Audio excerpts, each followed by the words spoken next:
Hello everyone, welcome back. I'm Boomy and today we are watching Casually Explained Cooking by Casually Explained. And yeah, based on the thumbnail, we're probably gonna talk about the difference between amateur and professional cooks. I myself do fairly cook a lot. By a lot, I mean once a week or twice a week.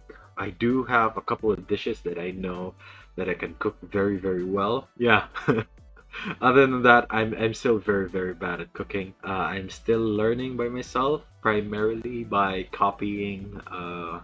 Well, not copying exactly, more like reverse engineering a couple of dishes that I like. That's primarily where I learn how to cook. Is I just do some trial and error. I have lost many a pot because of that, and many a pan as well. So yeah, my cooking journey is not going well.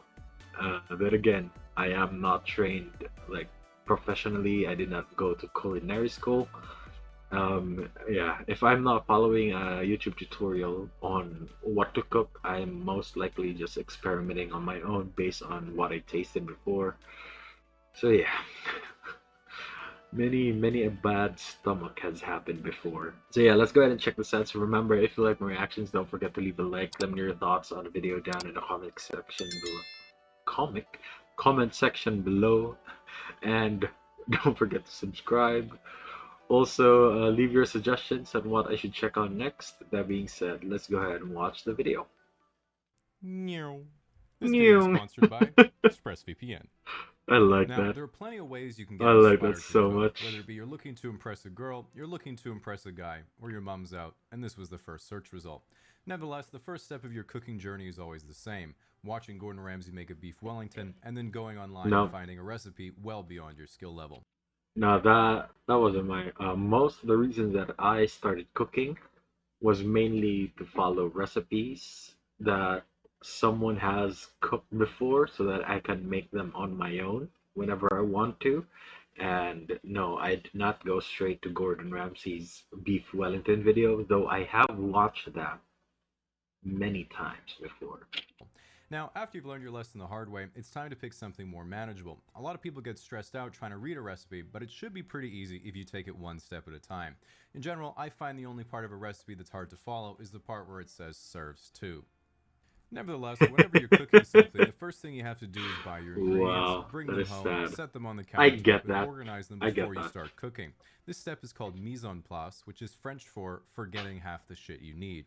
In this situation, I like to make an adaptation to the recipe by taking a look at all the ingredients I don't have, seeing exactly where the author uses them in the recipe, and then I cross them out. Now, when you're Oh, that is so true. I do that a lot as well when following recipes. Especially, let's just say there's something that I don't like eating in a dish, even though I know that that is part of what's making the dish delicious, I will most likely skip that out. That's probably why I don't get good dishes. cutting your ingredients, having a sharp knife is very important because it lets you cut things faster and more easily, thus creating the illusion of competence. To keep your knife sharp, make sure you run the knife up and down a honing rod every time before you cook. This won't do anything on account of your poor technique, but it does make a cool sound. Furthermore, if you do have a date, nothing turns a woman on more than being alone in a room with a man sharpening a 10-inch kitchen knife. Yep. So now that all your ingredients are chopped and neatly placed Dangerous. in bowls around your cutting board, make sure you take a quick picture for Instagram so your friends think your life is going better than it actually is. Mm. Now, every dish is cooked differently, so make sure you cover the smoke detector with saran wrap and follow the recipe closely. While I'm waiting for thermal radiation to do its work, I like to reward my hard work by ignoring the mess I've made and having a glass of wine. In the restaurant industry, this is called a coping mechanism. Only Coping professional chefs mechanism. do this after their shift. The final part of cooking your meal is plating, which is Oh how your man. dish will be presented. And this is pretty straightforward. Amateurs put each ingredient beside each other with the sauce on top, but professionals put each ingredient on top of each other with the sauce on the side. So once you put your chicken tenders on top of the fries, it's time to reflect on everything you did wrong. Maybe you substituted flour for cornstarch, got Celsius and Fahrenheit confused on your oven, eyeballed every measurement, literally only had half the ingredients. Yeah, also, if you guys didn't know, most of the home cooks here in the Philippines don't actually measure shit. We just eyeball everything and just keep putting in if it's not tasting correctly. So yeah, yeah. Or maybe your meat was dry Sometimes it because you works got out, hungry and ate the sometimes it butter doesn't. instead of putting it in the pan. Whatever you did wrong, Don't feel bad about it. Just write it down, click 1 star, and hit submit review. Once you finish your meal and prolong starvation for another day, Oh what are the man. next steps, you might ask? Well, if you're really looking to become a cooking enthusiast and take things to the next level, it's pretty straightforward. Learn the proper way to dice an onion with both horizontal and vertical cuts. This will Ah. improve the taste of your food.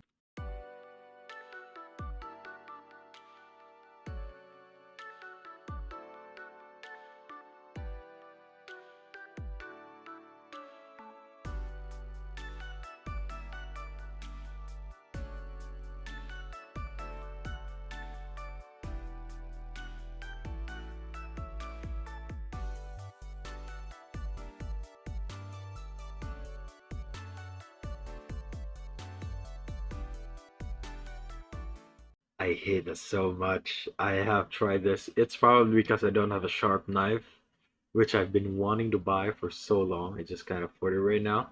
But yeah, chopping and dicing an onion, one of my most hated times.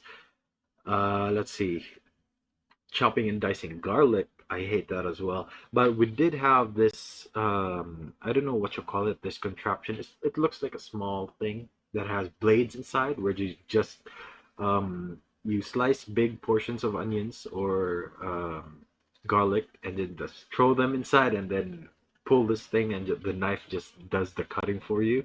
But it will allow you But to tell whenever I everyone need else like they're clean wrong. cuts, Purchase a $300 Japanese knife. These knives are designed specifically for cutting soft-boiled eggs and green onions to spice up your microwave ramen, but are also the perfect tool for cutting root vegetables on your glass cutting board. Purchase a cast iron skillet. While many think that this is just an 8-pound frying pan, yeah, those are the things that I'm really wanting to buy. Whenever I get settled, or if ever I get a home myself, one of the things that I'm gonna spend a lot of money on is the kitchen, and of course, an iron skillet and a good set of knives will be one of the first things that I buy for made sure. of solid iron, that would be absolute sacrilege, as a true enthusiast knows that cast iron is not a raw industrial, but a misunderstood relic of the past to be worshipped and sensually oiled, only reaching a climax when your wife gives you the ultimatum that it's her or the pan gets the dishwasher cycle. Purchase an immersion circulator that you call a sous vide and then use it exactly one Immersion time. circulator. Run out of money. That's pretty much Yeah. it. Now it's recipe books for Christmas and forearm tattoos until the day you die.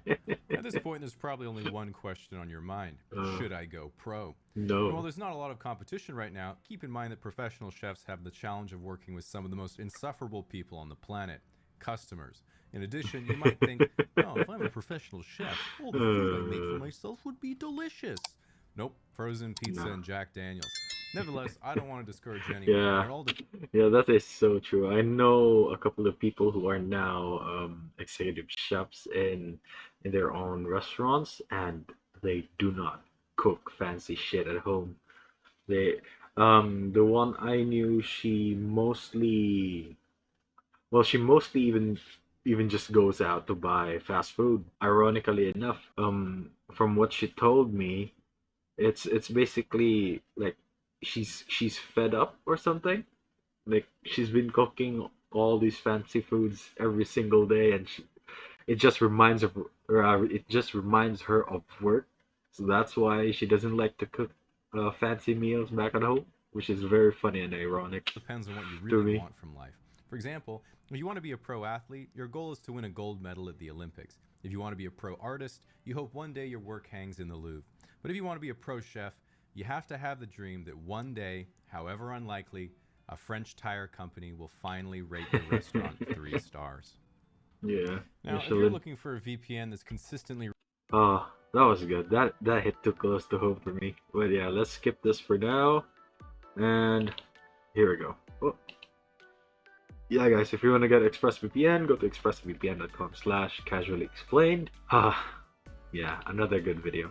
I like the humor. I really do like the humor, and the kinds of topics that he covers is just so good to be casually explained. Like I said, I myself am not nowhere near a professional cook. I don't even like cooking for other people because I don't know how my food will translate into their taste buds, because I primarily eat pork, and among all the pork dishes, I am very basic when it comes to what I can cook. and I'm not even sure if I cook them correctly. So yeah, at least I enjoy them, and I think that's the most important part for me. So yeah, it's just funny. It's just funny to think about the things that go into cooking something, let alone cooking something for someone. It's a treacherous path. But yeah, that's gonna be it for me today, guys. Link to my Twitter is down in the description below. Go ahead and check it out if you want to. And if you're new here and enjoyed the video, don't forget to leave a like. Let me know your thoughts on the video down in the comment section below, and consider subscribing. Also, don't forget to leave your suggestions on what I should check on next. That being said, thank you so much for watching, and I'll see you all next time. Bye!